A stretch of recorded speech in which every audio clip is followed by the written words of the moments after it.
السلام علیکم ورحمۃ اللہ وبرکاتہ۔ حضرت اسماء رضی اللہ تعالی عنہا کی سخاوت۔ حضرت اسماء رضی اللہ تعالی عنہا بڑی سخی تھیں۔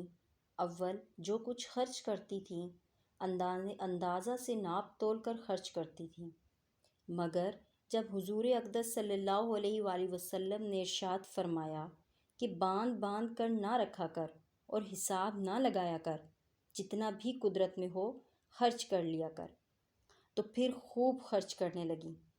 اپنی بیٹیوں اور گھر کی عورتوں کو نصیحت کیا کرتی تھیں کہ اللہ کے راستے میں خرچ کرنے اور صدقہ کرنے میں ضرورت سے زیادہ ہونے اور بچنے کا انتظار نہ کیا کرو، کہ اگر ضرورت سے زیادتی کا انتظار کرتی رہو گی تو ہونے کا ہی نہیں، کہ ضرورت خود بڑھتی رہتی ہے، اور اگر صدقہ کرتی رہو گی تو صدقہ میں خرچ کر دینے سے نقصان میں نہ رہو گی۔ ان حضرات کے پاس جتنی تنگی اور ناداری تھی، اتنا ہی صدقہ و خیرات اور اللہ کے راستے میں خرچ کرنے کی گنجائش اور وسعت تھی۔ آج کل مسلمان میں افلاس و تنگی کی عام شکایت ہے، مگر شاید ہی کوئی ایسی جماعت نکلے جو پیٹ پر پتھر باندھ کر گزر کرتی ہو، یا ان پر کئی کئی دن کا مسلسل فاقہ ہو جاتا ہو۔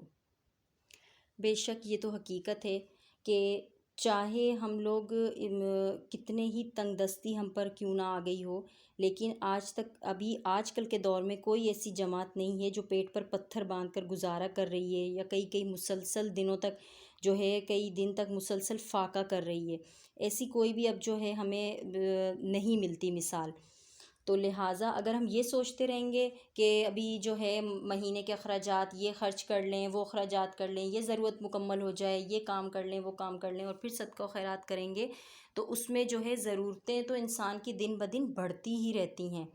لیکن اگر ہمیں سب ضرورتوں کو پس پشت رکھ کر اور فوقیت اس بات کو دی جائے کہ جتنی بھی استطاعت ہے اس میں صدقہ خیرات کی جائے، تو انشاءاللہ تعالی انسان کے دل میں ایسا جذبہ پیدا ہوتا ہے کہ پھر ہمیں صدقہ خیرات کیے بغیر ہم لوگ رہ ہی نہیں سکتے۔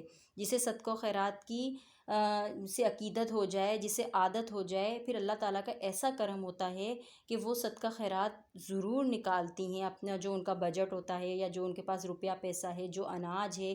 صدقہ خیرات بہت سی چیزوں کا ہو سکتا ہے نا، ہم اناج کا دے سکتے ہیں، ہم روپے پیسے کا دے سکتے ہیں، لیکن اگر ہم اپنی ضروریات کو دیکھتے رہیں گے تو پھر ہمارے اخراجات تو دن بدن وہ بڑھتے ہی جائیں گے، ضروریات تو انسان کی بڑھتی ہی جائیں گی۔